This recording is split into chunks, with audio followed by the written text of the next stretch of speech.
लोंडो, क्या हालचाल। Finally solo levelling का एपिसोड 2 आ चुका है। लोंडो, आई एम डैम श्योर इस एपिसोड को देखने के बाद तुम लोग ये कहोगे हम लोगों का बीट बेस्ट नहीं गया, क्योंकि इस एपिसोड में इतनी अमेजिंग फाइट हुई है जिसे तुम चाह के भी भूल नहीं पाओगे। इस एपिसोड में हम देखेंगे shadow army versus elf army. लोंडो, मैं इस एपिसोड को शुरू करूँ इसके पहले एपिसोड उनका थोड़ा रिकैप हो जाए। अब तक हमने देखा स्नोबीज जिन्हों एक सी रैंक डंजन में आया होता है, बट इस डंजन का गेट एक रेड गेट डंजन में ट्रांसफॉर्म हो जाता है और ये सब टेलीपोर्ट होकर दूसरे डायमेंशन में चले जाते हैं। यहाँ जिन्हों की फाइट आइस बियर की आर्मी से हो जाती है, जिन्हों से लड़ने के लिए फर्स्ट टाइम अपनी शैडो आर्मी को समन करता है। शैडो आर्मी काफी अच्छी तरीके से फाइट कर रही होती है, बट इस फाइट में एंट्री होती है आइस बियर की हेड की, जिन्हों आइस बियर के हेड से लड़ने के लिए एग्रेस को भेजता है। एग्रेस अपने 4 ही अटैक में इस भालू का काम तमाम कर देता है। Let's start स्नोबीज। एपिसोड 2 की स्टार्टिंग में हम देखते हैं जिन्हों इन आइस बियर की आर्मी का शैडो स्टार्ट करके इन्हें भी अपनी शैडो आर्मी में शामिल कर लेता है। स्नोबीज, अब हमारा लोंडा और भी स्ट्रांग हो गया है, बट इसका क्या फायदा, ये अभी भी गोकू को नहीं हरा सकता।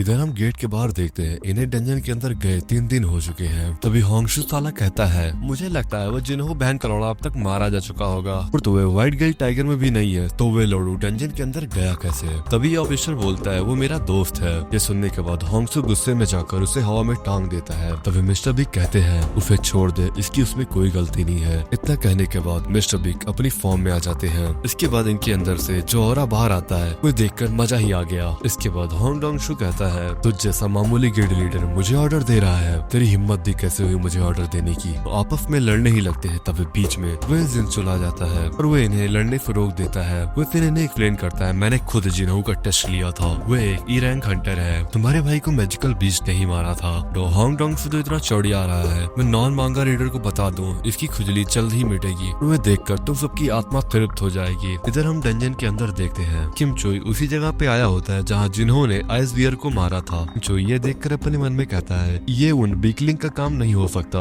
ये जरूर आइस डीमन का काम है। वह आगे जाके देखता है कि जिन्हों की टीम के मेंबर मजे कर रहे हैं। ये देखकर किम चोई की सुलग जाती है। किम चोई चिल्लाते हुए कहता है तुम बीकलिंग्स अभी तक जिंदा हो, तुम्हारे पास गर्म कपड़े, खाने और ब्लैंकेट्स हैं। यहाँ मेरी अफाल टीम को खत्म कर दिया गया। किम चोई यहाँ अपने साथियों के मरने का ब्लेम इनके ऊपर डाल रहा होता है। तो ये कैसा चोमू लीडर है, इसी ने ही तो टीम को डिवाइड किया था और वो इन्हें मारने के लिए आगे बढ़ ही रहा होता है। तभी एंट्री होती है जिन्हों की। जिन्हों आकर जो इसे बजाता है ये देखकर आत्मा तृप्त हो गई। जिन्हों आगे कहता है तुम लोग अपने स्ट्रॉन्ग पर्सन्स मुझसे छुपा नहीं सकते, जल्दी से बाहर आ जाओ। लोंडो, हम देखते हैं कि किम चोई का पीछा करते हुए व्हाइट डीमन यहाँ तक आ गए होते हैं। इन आइस हेल्प का लीडर जिन्हों से कहता है तुम मुझे यहाँ काफी स्ट्रॉन्ग लग रहे हो, पर जिन्हों के टीममेट को इनकी लॉन्गेस्ट समझ में ही नहीं आ रही होती। सुनोबेज, जिन्हों के पास सिस्टम है इसीलिए उन्हें इनकी बात समझ में आ रही होती है। सुनोबेज, इस आइस डीमन का हेड का नाम है बरूका। बरूका अपने एक साथी को दिखाते हुए कहता है इसने मुझे बताया यहाँ पर कुछ इंसान आए हैं और उनके साथ एक एक्स्ट्राऑर्डिनरी ह्यूमन है,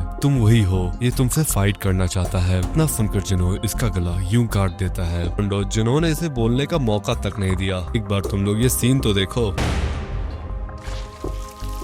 के बाद जिन्हों तुरंत बरूका के ऊपर अटैक कर देता है, बट बरूका बच निकलता है। ये देखकर बरूका कहता है तू इन ह्यूमन के बीच में क्या कर रहा है, तू तो इंसान नहीं है, तुझे भी नहीं पता तू कौन है। बरूका आगे कहता है तुझे पता होगा हम लोग एक आवाज सुनते रहते हैं जो कि हमें इंसानों को मारने के लिए कहती है, बट तुझसे लड़ते समय मुझे ये आवाज सुनाई नहीं दी। सुनकर थोड़ा जिन्हों भी शौक हो जाता है और वो सोचता है क्या ये सिस्टम का पार्ट है, इसको फेस करते हुए कुछ सुन नहीं पा रहा, क्या ये भी एक प्लेयर है। तभी बरूका आगे कहता है हम लोगों को फाइट करने की कोई जरूरत नहीं है, बस तू इन इंसानों को मेरे हवाले कर दे और मैं तुझे यहाँ से जाने दूंगा। इसके बाद जिन्हों बरूका से कुछ सवाल पूछता है आखिर तू है कौन, तू इंसानों के साथ फाइट क्यों करता है। बरूका बोलता है BR ...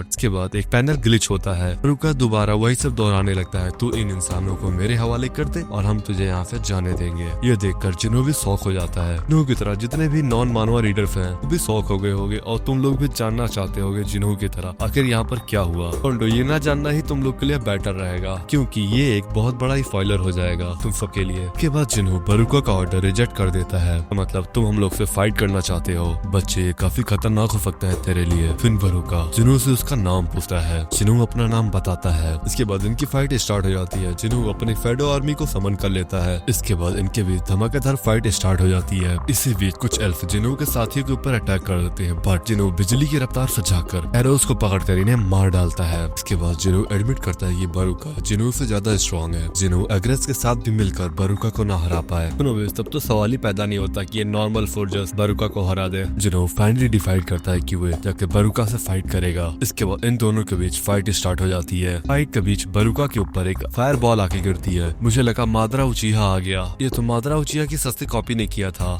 मुझे इसका नाम नहीं पता है, तुम लोग कमेंट करके बताओ क्या नाम है इसका। इधर किमचुल भी होश में आ जाता है और उसके अंदर चुल मच रही होती है जिन्हों को मारने के लिए। किमचुल जिन्हों के ऊपर अटैक करने के लिए भागते हुए आ रहा होता है। इधर बरुका भी जिन्हों के ऊपर अटैक करने आ रहा होता है। तभी जिन्हों एग्रेस को समन करता है। एग्रेस अपने एक ही अटैक में किमचुल को मार देता है। जिन्हों देरी न करते हुए तुरंत किमचुल की शैडो एक्सट्रैक्ट कर लेता है।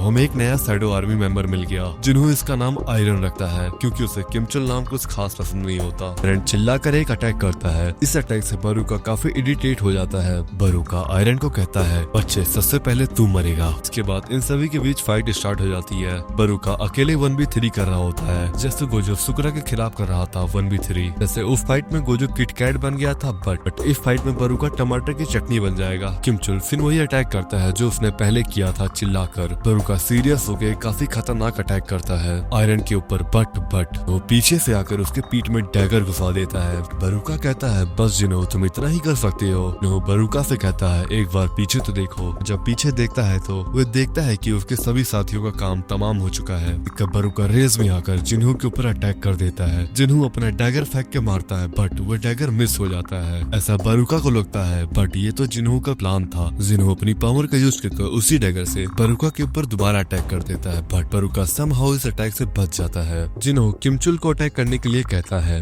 किमचुल पीछे से आकर बरुका को पकड़ लेता है और ये मादरा की सस्ती कॉपी बरुका के ऊपर अटैक कर देती है फायरबॉल से। बरुका इससे भी बच जाता है और वो जिन्हों से कहता है बस तुम्हारे सोल्जर इतना ही कर सकते हैं। वो इनविजिबल होकर आकर इसके पेट में स्ट्रैप कर देता है। जिन्हों कहता है अब तेरा काम खत्म बट बरुका कहता है अभी नहीं। किमचुल आकर उसकी चटनी बना देता है। इसके बाद किमचुल जो करता है ये फनी बोलूं की डार्क, तुम लोग डिसाइड करके कमेंट करो। इसके बाद किमचुल इन सस्ते मादरा उचीहा को देखता है और इनकी फट जाती है। किमचुल विक्ट्री को सेलिब्रेट करता है। फिर जिन्हों अपने टीममेट के पास जाता है और तभी डंजन से बाहर जाने का गेट ओपन हो जाता है यानी कि इन लोगों ने डंजन के बॉस को डिफीट कर दिया है। इधर हम डंजन के गेट के बाहर देखते हैं मिस्टर बीक एक हफ्ते से डंजन के गेट के बाहर खड़े हुए हैं। इसके साथ वाला ऑफिसर कहता है आप जाके आराम कर लीजिए। मिस्टर बीक कहते हैं मेरे गिल्ड के मेंबर मुसीबत में और मैं जाके आराम करूं। अभी ऑफिसर कहता है देखिए गेट ब्लू हो चुका है और ये सब लोग बाहर आ जाते हैं। वो बाहर आने के बाद जिना के फ्रेंड से कहता है चलो घर चले। फिर बीक उसे रोकते हुए कहता है मुझे तुमसे कुछ सवाल जवाब करने हैं मिसिंग डंजन मेंबर के रिलेटेड। जिन्हों कहता है यहाँ पर सीन क्रिएट मत करो, फिर थक चुका हूँ इसीलिए मैं घर जा रहा हूँ। मैं तुम्हारे व्हाइट गिल्ड का मेंबर नहीं हूँ। मैंने तो तुम्हारे 2 गिल्ड मेंबर को बचाया है बल्कि तुम्हें इसके लिए मुझे थैंक यू बोलना चाहिए। बिक जिन्हों से गलत बिहेव करने के लिए माफी मांगता है। जिन्हों और जिना की फ्रेंड यहाँ से चले जाते हैं। इस लड़की से पूछते हैं जिन्हों कैसा लड़का है। ये लड़की वही है जिसने जिन्हों की टीम ज्वाइन की थी। कहती है जिन्हों काफी मिस्टीरियस टाइप का बंदा है तो इसने अकेले ही डंजन के बॉस को डिफीट कर दिया। गिल्ड के बाकी मेंबर कहते हैं हमें इतना स्ट्रॉन्ग बंदा हमारी गिल्ड में चाहिए।